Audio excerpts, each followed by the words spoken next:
देखिए, सरकार अगर पीछे नहीं हटेगी तो सरकार टूट जाएगी। मैं आपको बहुत स्पष्ट रूप से कह रहा हूं, क्योंकि हम लोग किसी हालत में पीछे हटने वाले नहीं है। किसान किसी हालत में पीछे नहीं हटेगा, क्योंकि उसके लिए तो जिंदगी और मौत का सवाल है। और जो ये बात कही जा रही है कि इससे कुछ नहीं होगा, पहली बात तो इस सरकार को, मोदी सरकार को ये बात कहने का ही कोई हक नहीं है। क्यों? क्योंकि जो कानून मोदी सरकार ने बनाया है, उस कानून को बनाने का अधिकार मोदी सरकार को नहीं है। जिस एग्रीमेंट की बात कर रहे हैं वो एग्रीमेंट एग्रीकल्चर लैंड पे है। एग्रीकल्चर जो है वो स्टेट का सब्जेक्ट है। कानून के माध्यम से अगर देखें, समझने की कोशिश करें तो मोदी जी के पास में बड़े बड़े वकील हैं और अच्छे अच्छे उनके पास जानकार लोग होंगे, तो जरा उनको जरा देखें, पूछें उनसे कि क्या मुझे अधिकार है जो कानून मैंने बनाया है।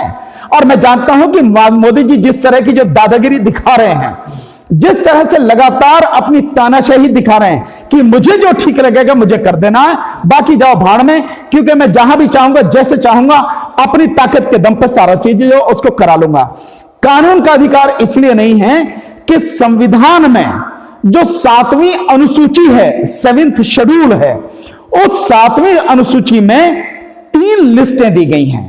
वो लिस्ट वो है कि एक लिस्ट है यूनियन की, यानी केंद्र की, मतलब जिसपे केंद्र सरकार के जो सब्जेक्ट हैं, यानी जिन सब्जेक्ट को, जिन विषयों को डील करने का, जिन पे कानून बनाने का अधिकार केंद्र सरकार को है।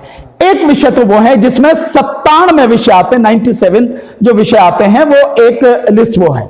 दूसरी लिस्ट है स्टेट की, यानी जो राज्य की लिस्ट है, यानी जो भिन्न भिन्न राज्य हैं हमारे देश में, जितने भी प्रदेश हैं, उन प्रदेश सरकारों को, यानी विधानसभाओं को कानून बनाने का जो अधिकार है, उनकी वो लिस्ट है। जो सब्जेक्ट उन्हें डील करने उनकी है, उसमें आते हैं अपने जो है करीब 67 जो 66 हमारे उसमें विषय आते हैं। अब 1-2 उसमें से कम भी हो गए, तो वो हमारे विषय उसमें आते हैं। इसके बाद है तीसरी लिस्ट है, उसमें 47 विषय आते हैं, जिसको हम बोलते हैं समवर्ती सूची या कंकरेंट लिस्ट इंग्लिश में अगर बोले तो। उसमें है 47 विषय जिसमें केंद्र सरकार और राज्य सरकार दोनों उसमें कानून बना सकती हैं। उसमें जो केंद्र सरकार का कानून है वहां तक वो प्रभावी माना जाएगा जहां तक उसके उस तरह का जो है राज्य सरकार का भी कानून है। तो राज्य सरकार के कानून नहीं माना जाएगा, केंद्र सरकार का कानून माना जाएगा। इस सरकार ने क्या काम किया है कि उसी की जो 33वें नंबर पर, यानी समवर्ती सूची तीसरी जो लिस्ट है, उसकी जो 33वीं जो नंबर है, उस पर ट्रेड एंड कॉमर्स वाला जो है उसको लेकर इन्होंने कानून बनाया है।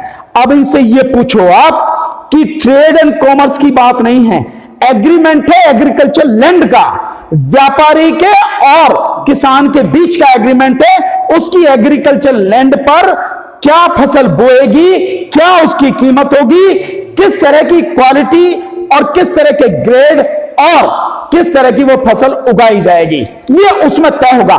तो ये एग्रीकल्चर का जो मसला है, ये स्टेट का मसला है। जो स्टेट की जो लिस्ट है दूसरे नंबर वाली, उसमें 14वें नंबर पर ये आता है। 14वें नंबर पर एग्रीकल्चर। तो ये स्टेट का सब्जेक्ट है, आप स्टेट के सब्जेक्ट पर कानून नहीं बना सकते।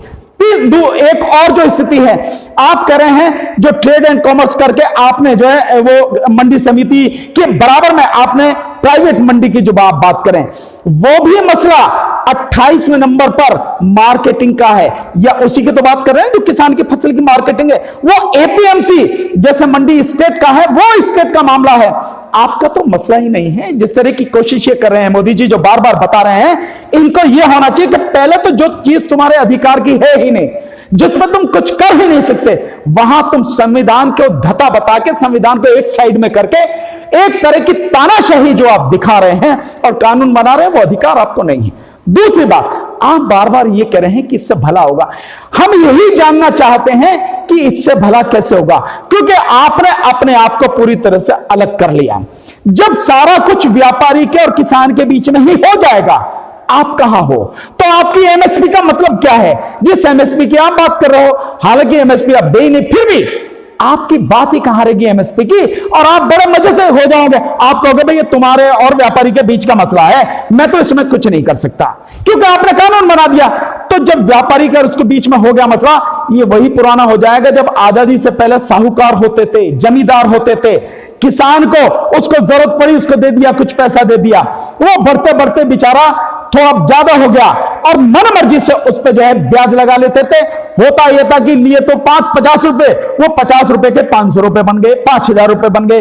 किसान की पूरी पीढ़ियां, ये आज का नहीं है, देश के इतिहास में जाओ, किसान की पूरी पीढ़ियां उस कर्जे को चुकाते ही खत्म हो जाती थी, पर वो कर्जा नहीं चुकता था और आखिर में किसान की पूरी जमीन जो है वो साहूकार, वो जमींदार वही हड़प लेता था। यही होगा जिसके लिए बात करिए।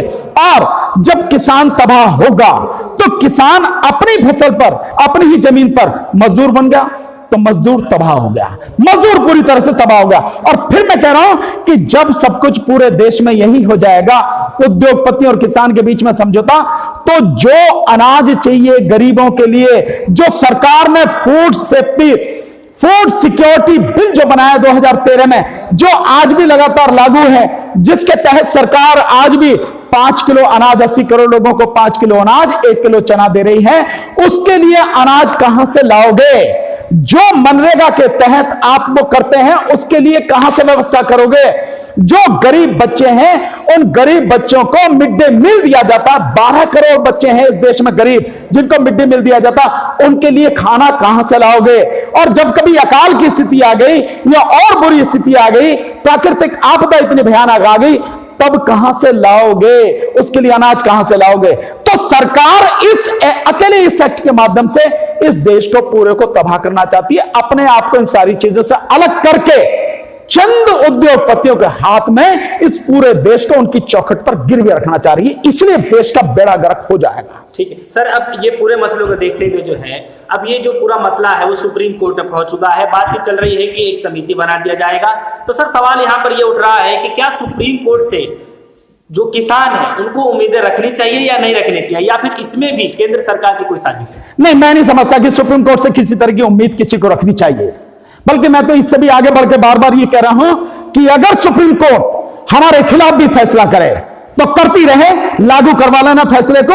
हम सुप्रीम कोर्ट के खिलाफ जाएंगे और अपना धरना, अपना आंदोलन तब तक जारी रखेंगे जब तक सरकार इस पूरे बिल को वापस नहीं लेगी। सुप्रीम कोर्ट से हमें किसी तरह की उम्मीद नहीं। और एक चीज को शायद किसी चीज की जरूरत नहीं, उसको बहुत ध्यान से, बहुत ही गहनता के साथ में जो एक्ट है, तीनों एक्ट को पढ़ना चाहिए। जो एसेंशियल कमोडिटीज एक्ट है उसको भी पढ़ना चाहिए कि हमारे देश में जो हंगर जो इंडेक्स है, दुनिया भर में हंगर से यानी भुखमरी के जो पूरा पैमाना है दुनिया भर में, हम सबसे नीचे आते हैं। इसका मतलब हमारे देश में सबसे ज्यादा भुखमरी है। हमारे पास के भी जो देश हैं, चाहे वो बांग्लादेश हो, चाहे आपका नेपाल हो, चाहे पाकिस्तान हो, चाहे श्रीलंका हो, वहां भी भुखमरी नहीं है जितनी भयानक भुखमरी हमारे देश में है।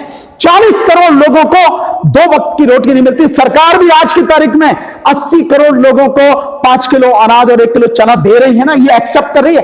ये देश के 110 करोड़ लोगों की लड़ाई है, किसान की अकेले की नहीं। किसान तो सबकी लड़ाई लड़ रहा है, अमीर की लड़ाई लड़ रहा है, गरीब की लड़ाई लड़ रहा है, मजदूर की लड़ाई लड़ रहा है, छात्रों की लड़ाई लड़ रहा है, बेरोजगारों की लड़ाई लड़ रहा है, आपकी और मेरी लड़ाई लड़ रहा, हर किसी की लड़ाई लड़ रहा है। इस देश को बचाने की, देश की जनता को बचाने की लड़ाई है। तो सुप्रीम कोर्ट को इन सारी चीजों को बहुत गहराई से देखना चाहिए। ऐसा नहीं होना चाहिए कि सरकार की तानाशाही और सुप्रीम कोर्ट उसके सामने भी जो है मतलब पस्त हो जाए, ऐसा नहीं होना चाहिए। मेरी शंका यह है और मैं चाहूंगा कि मेरी शंका बिल्कुल गलत साबित हो और सुप्रीम कोर्ट बहुत बढ़िया फैसला दे और इन तीनों कानूनों को बिल्कुल सिरे से खारिज कर दे, खत्म कर दे, इनको पूरी तरह से नल एंड वाइड इनको जो डिक्लेयर कर दे। ये होना चाहिए, मेरा मानना यह है। लेकिन फिर भी मुझे उम्मीद नहीं, जो होगा सो देखी जाएगी लगातार। अभी सुप्रीम कोर्ट ने कहा कि बहुत बड़ा आंदोलन है, लेकिन सर सेंट्रल गवर्नमेंट ये कह रहा है कि कुछ किसान इसका विरोध कर रहे हैं। सर इसमें झूठा कौन है? नहीं, इसमें स्वाभाविक है, इसमें झूठ तो सरकार है।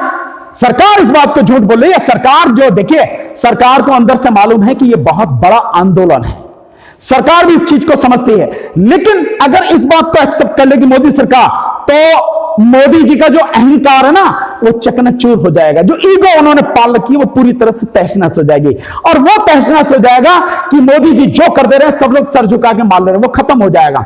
इसलिए झूठ बोलेंगे, मानेंगे नहीं किसी हालत में कि बड़ा आंदोलन है। हकीकत यह है कि सरकार जानती है कि बहुत बड़ा आंदोलन है। आजादी के बाद से इतना बड़ा आंदोलन, इतना समर्पित भाव से चलाया जाने वाला आंदोलन, इतना अनुशासित तरीके से चलाया जाने वाला आंदोलन, इतना जो मतलब एक बहुत ही शिष्टाचार के तरीके से, बहुत ही एक योजनाबद्ध तरीके से यह आंदोलन चलाया जा रहा है। किसी भी तरह की यह आंदोलन में कहीं कोई भी अभद्रता आपको नजर नहीं आएगी, और पूरी दुनिया में धीरे धीरे धीरे धीरे यह आंदोलन अपनी जगह बनाता चला जा रहा है। इसका प्रचार प्रसार पूरी दुनिया में हो रहा है। ये सारी चीजें हैं, तो आंदोलन को हल्के में ना ले मोदी सरकार। हालांकि मैं जानना हूं कि मोदी सरकार इस आंदोलन को कुचलने की पूरी रणनीति बना चुकी है।